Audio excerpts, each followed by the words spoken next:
Happy birthday, Ma, I whispered as I pushed open the glass door of the restaurant. She smiled softly, adjusting her scarf. You didn't have to do all this. A simple dinner at home would have been enough. I wanted it to be special, I said, placing my hand over hers. Inside, laughter and clinking glasses filled the air. For a moment, I believed it might actually be a good night. The host at the stand looked up, his eyes freezing on us like we didn't belong. Reservation? His voice was flat, almost mechanical. Yes, I replied. For two, under my name. He typed something on the screen, then smirked. Doesn't seem like I have it. That's impossible. I booked it 3 days ago. My mother leaned in, her voice polite.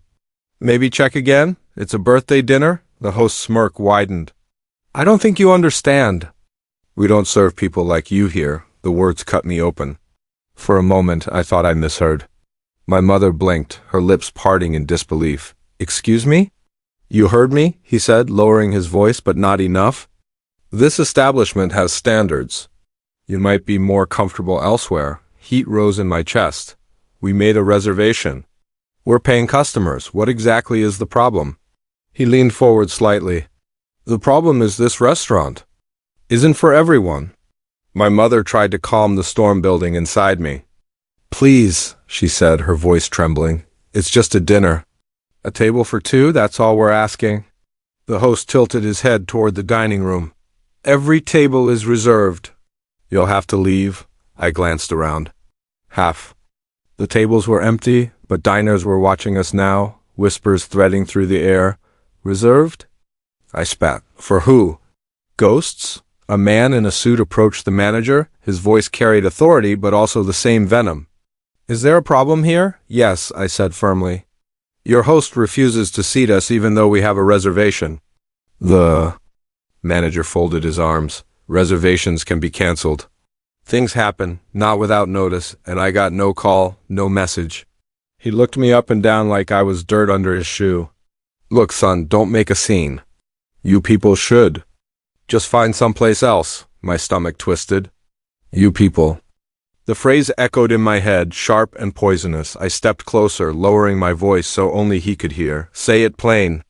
You don't want us here because we're black. He didn't flinch, if that's what you want to call it.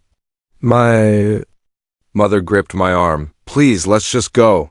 Her voice broke like glass. No, Ma, not tonight. I turned back to him. Do you have any idea how disgusting this is? Do you realize how humiliating it is to drag my mother out on her birthday and have you spit in her face? The manager shrugged. That's not my problem. Rules are rules. Rules? My voice cracked with anger.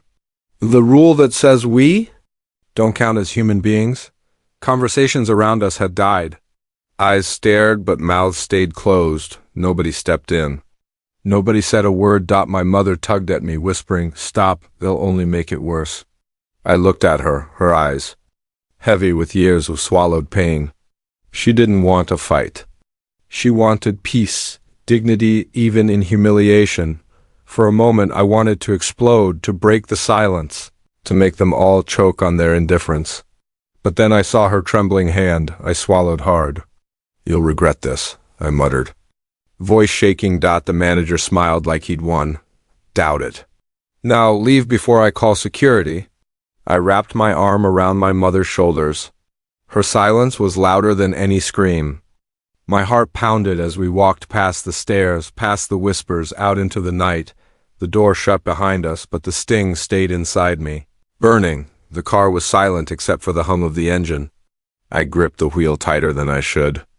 My knuckles pale against the leather. You shouldn't have argued, my mother finally whispered. Her voice cracked like she'd been holding it in for too long. I slammed my hand against the steering wheel. Why not? Why should we just sit there while they treat us like dirt? Because that's how it's always been, she said, staring out the window. You think tonight was the first time? I swallowed hard.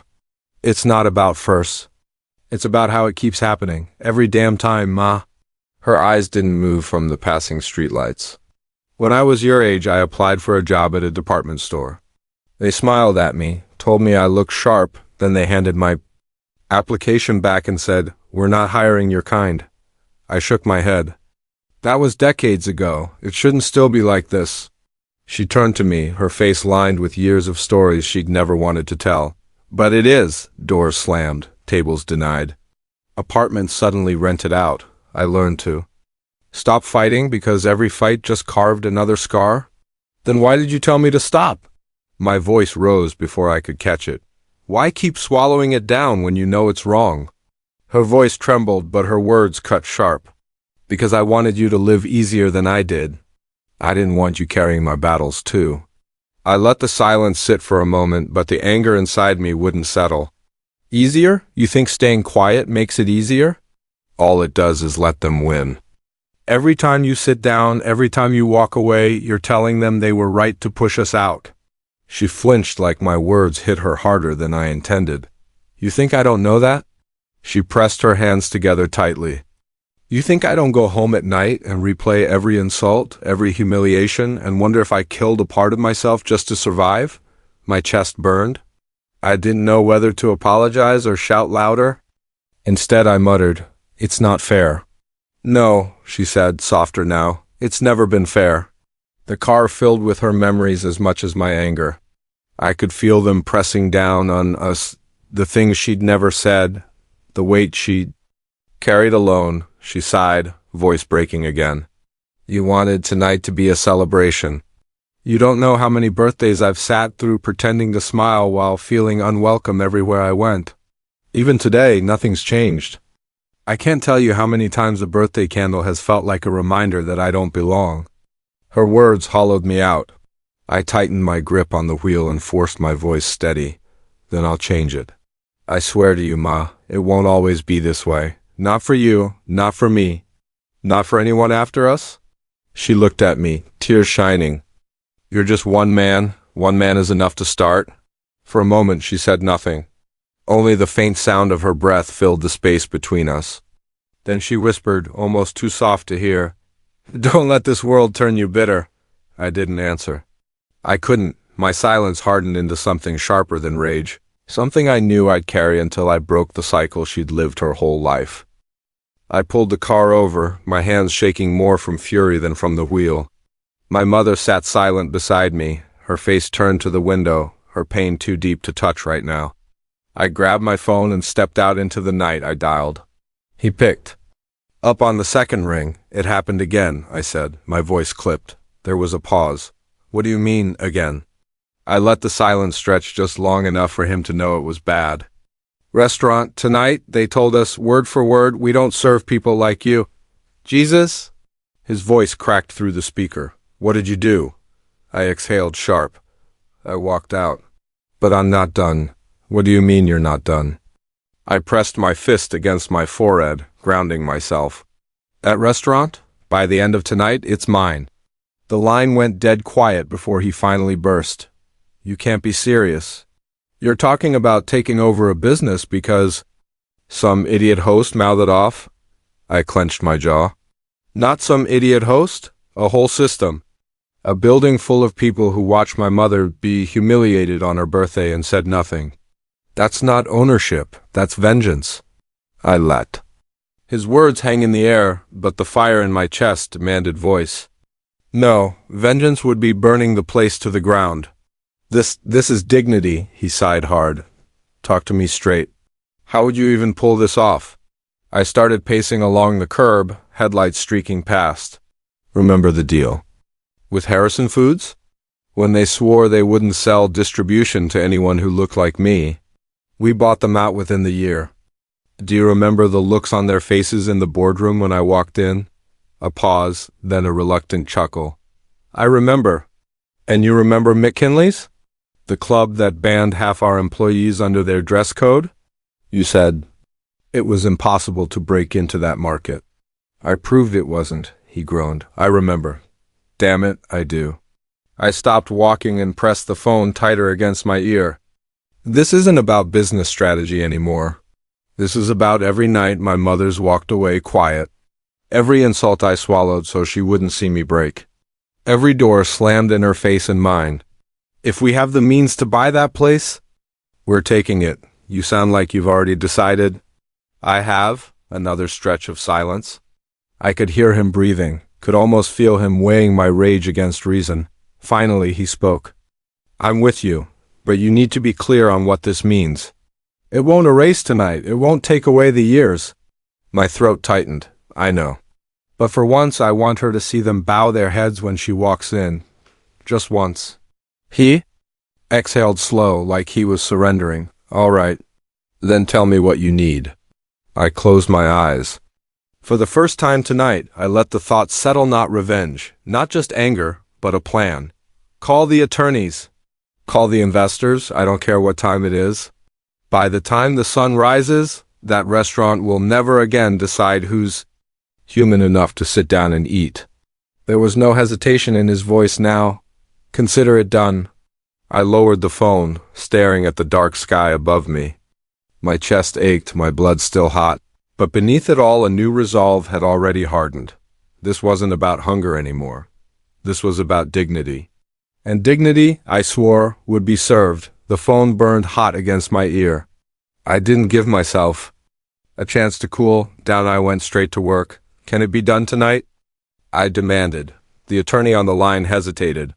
Only if you're serious. I've never been more serious in my life. A pause, then a sigh. Then you'll need financing locked in within the hour. Paperwork can come later. I ended. The call before he could second-guess, switching lines. My partner's voice came through. Slow down. You're moving like this is a street fight, not a business move. It is both, I shot back. They disrespected my mother in public. I'm not waiting weeks for some polished contract. You're risking exposure, headlines, maybe even lawsuits if you rush it? I pressed my fist into my thigh. Exposure? Headlines? Let them write.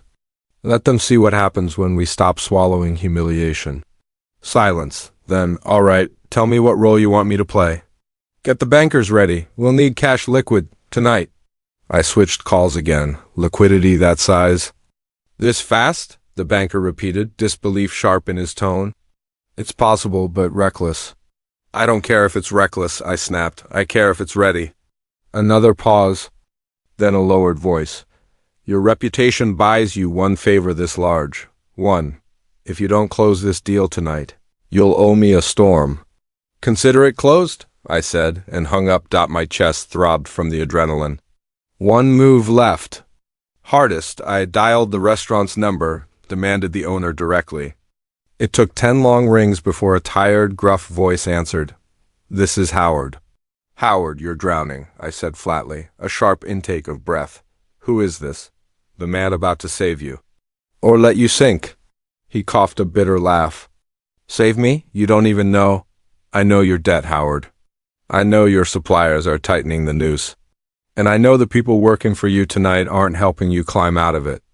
Silence. I pictured his jaw tightening on the other end. You want out? I pressed. I'll take it tonight. You're insane, he muttered. Deals like this don't happen in hours. They do when the other side has no choice. His voice broke into a shaky whisper. Even if I considered it, why tonight? Because tonight my mother was humiliated in your house, I said, my throat tightening. Because I won't let another sunrise give you the power to choose who's worthy of a seat at your table. He exhaled, long and heavy. Think of your debts, I pressed harder.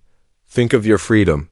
Tomorrow you wake up shackled to creditors, or you wake up free with cash in your account. You decide. He muttered something I almost didn't catch. How much? I delivered the number. My pulse roared in my ears as silence stretched. Finally. You'll wire tonight? Before midnight. More silence. Then send the papers. If your lawyer can draft something by morning, I'll sign. I lowered the phone slowly, staring at the ground beneath me. The deal wasn't done, but it was close enough to taste. One more night, I thought. One more night, and the same doors that closed in my mother's face would open for her on my terms. The neon sign flickered above the doorway as I held the door open for my mother. My pulse thudded against my ribs, but I forced my steps steady. She hesitated at the threshold. Do we really need to go back in? She whispered, her voice fragile. Yes, I said, my jaw tight, especially here. The host's smirk sliced through the dim light before his words did. Didn't I tell you? You'll want to choose your words carefully. I cut in, my voice sharp enough to still the room. He blinked, confused, but his sneer lingered. Carefully? You think walking back in here gives you... It gives me everything, I snapped. Leaning in close enough that he flinched, from the tables nearby, whispers began to rise. That's them. Weren't they thrown out earlier? What are they doing back? My mother tugged at my sleeve. Please, let's not make a scene. I turned to her, my voice softer but unyielding. The scene is already made. We're just finishing. Her eyes searched mine, heavy with fear and memory, but she let her hand fall back to her side. The host gestured toward the back. Manager, we've got a problem again. The manager stormed out, his arrogance filling the space before. He even spoke. I thought I told you people... You'll want to stop right there, I said, my voice low but steady. One more word and you'll regret it. His laugh was brittle. Regret it? This is my restaurant, not anymore. He frowned, then scoffed. You think walking back in here makes you... The front door opened again. My lawyer stepped inside, his presence deliberate, papers in hand.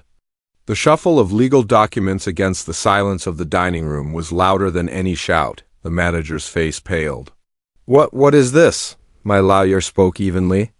Executed transfer of ownership, effective immediately. He slid the folder onto the podium where the host once stood so smug. The manager stammered, his voice breaking. This must be a mistake. No mistake, I said, each word deliberate. This place is ours now, gasps rippled through the guests. The host's smirk evaporated, leaving only a trembling mouth. My mother pressed her hand to her lips, tears pooling in her eyes. This can't be legal, the manager sputtered. You can't just... It's done, my lawyer interrupted. Firm and unshaken, I stepped closer to the manager, locking eyes with him. 10 minutes ago, you thought you had the power to decide who belonged here. Now you answer to me? He swallowed hard, his bluster collapsing into silence. Behind me, someone at a table whispered, Justice. Another voice muttered, About time. My mother's hand found mine, trembling. I don't understand, she whispered. I squeezed her hand, steadying her. You don't need to understand, Mama. You just need to sit anywhere you want. Her tears slipped free, tracing lines down her cheeks. I never thought I'd live to see this day. I pulled out a chair. For her, right in the center of the room where every guest could see. Then let them watch, I said. Let them all see. The lawyer's papers rustled one last time as the final signatures were confirmed. The room buzzed with disbelief, with whispers and stares, but no one dared raise a challenge. For the first time that night, I let my shoulders drop. The weight shifted, not gone, but transformed. The same door that had closed on us an hour earlier now stood wide open, and this time it belonged to us. The dining room hadn't settled from the shock, but I didn't give anyone time to breathe. I stood tall in the center and raised my voice. Everyone, gather here, right now. Chairs scraped. Plates clattered. A hush fell, broken only by murmurs and reluctant footsteps. My mother sat quietly behind me, her presence both fragile and unshakable. The manager stormed forward, face red, voice shaking with anger. You don't get to command my staff? Your staff? I cut in, each word sharp. No, my staff now. And you'll listen like everyone else, gasps rolled through the room. A young waitress fidgeted with her apron, her eyes darting. To the floor, one of the waiters spoke first, voice defensive. With respect, sir, the manager's been here for years. He runs this place. Runs it into the ground, I snapped. And runs people like us out the door. That ends tonight. The manager's laugh was bitter. You think money buys respect? You think signing a few papers makes you a leader? I stepped closer, staring him down. No, but it gives me the power to strip you of yours? You can't fire me, he hissed. Watch me. The room trembled with silence. For a moment, no one breathed. Then the timid waitress finally spoke, her voice trembling. We knew it was wrong, she whispered. The way guests were treated. The way your mother was treated. Some of us hated it, but her words faltered. I finished them for her. But you stayed quiet. She nodded, tears in her eyes. We were afraid. Another waiter muttered, I didn't agree with it either. But he glanced at the manager. He always said it was policy. Policy? I barked. Discrimination is not policy. Humiliation is not policy. That's cowardice dressed up as rules. The manager raised his chin, defiant. You're twisting this. You're trying to turn them against me. They're not against you, I said, voice low, cutting. They're against what you made them swallow every day. They just didn't have the power to stop you. My mother shifted in her chair, her voice breaking the air like glass. You treated me like dirt, she said, her words heavy with decades of swallowed pain. But I'll leave you with this. You don't know how many hearts you break every day? Every glance, every smirk, every refusal to see us as human. It doesn't just stay here, it follows us home. It eats at us and you didn't even care. Silence devoured the room. Even the manager's bluster wilted under her voice. I swallowed hard, fighting the tightness in my chest. That, I said slowly, is why you're finished. The manager sputtered, clinging to denial. You can't just erase me. I built this place. No, I said. You poisoned it, and tonight I clean it. I turned to the staff. You choose where you stand, fear or change, silence or dignity. But know this he's done here. The timid waitress finally lifted her head. Then I stand with change. A murmur spread, others nodding, some still quiet. But no one defending him now. The manager's face twisted, rage burning through his collapse. This isn't over. It's over, I said, cutting him dead. You're fired. Get out. The room held its breath as he stood frozen, then stormed past us toward the door. His footsteps pounding like the end of an era. I looked back at the staff, their eyes wide, their fear cracked open by something new possibility. This is the first day of something different, I said, my voice steady now.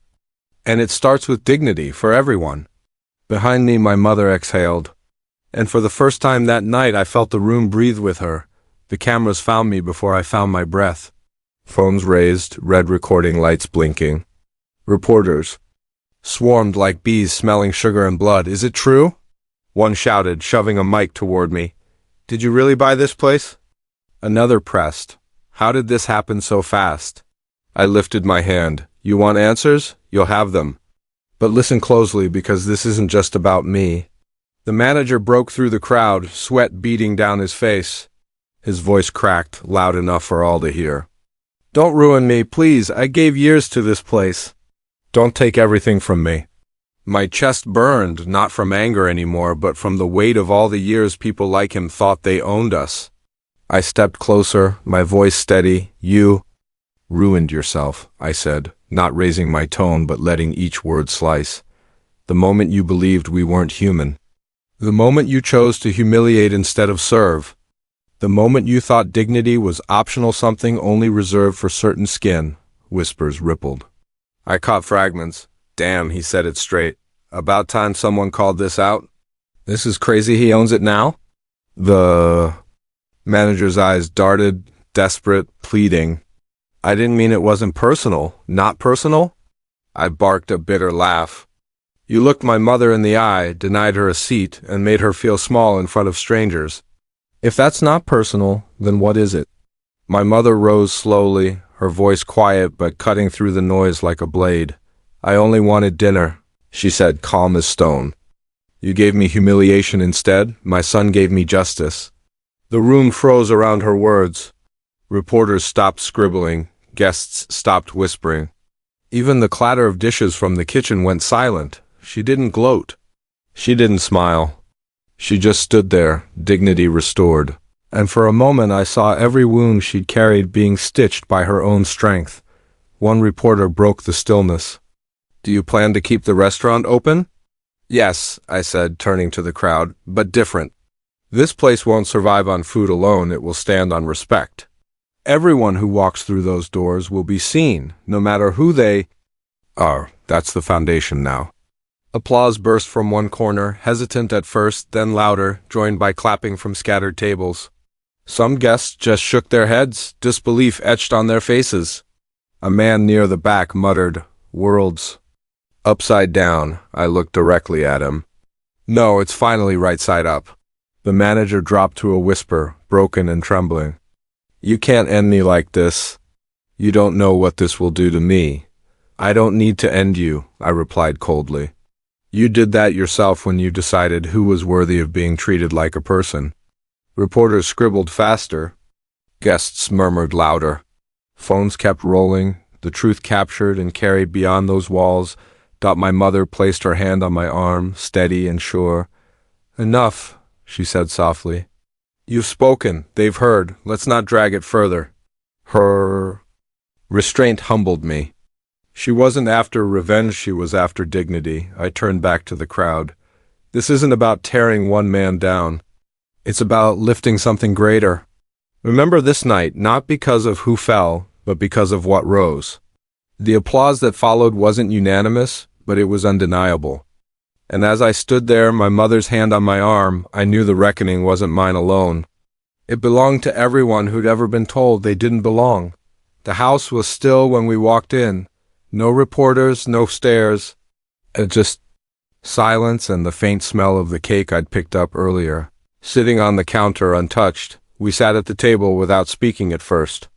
I cut 2 slices, slid one in front of her, and forced a laugh. We finally got dinner, kind of.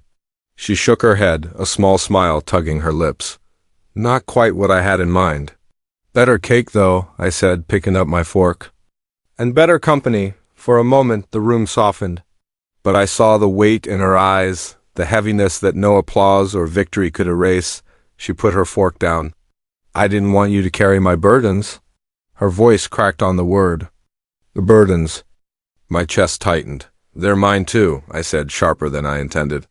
When they look at you like you don't belong, they're looking at me. When they deny you, they deny me.